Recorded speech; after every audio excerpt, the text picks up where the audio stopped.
The Demon of Knowledge, also known as Havres, is one of the first main storyline bosses that may cause you some problems. And you'll be taking on this fight alone, so it can be frustrating if you don't know what's going on. Now this boss doesn't have a lot of mechanics, but there are a few that are worth mentioning. And like most bosses, he does have audio cues that you should be listening out for. So let's get into the fight so we can get you back into the story. When the fight first starts, you should notice 4 containers holding hearts located around the room.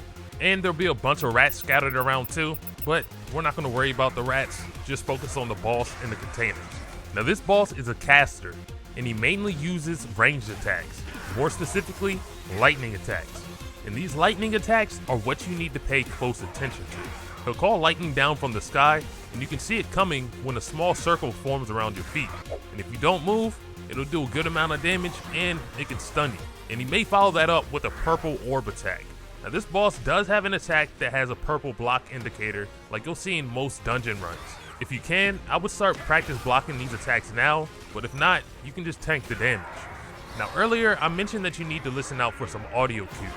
This is going to be his main mechanic. At some point during the fight, he'll yell out, then pull out a purple orb and summon one of those hearts from the containers. When he does this, move your player as close as possible to the heart that he summoned. As the heart moves towards him, you need to be moving and stay close to the heart. The boss will eventually throw a lightning blast at you that'll hit you, then strike the heart, destroying it if you're close enough. You need to prevent the heart from reaching him. Now he's going to do this for each of the remaining hearts.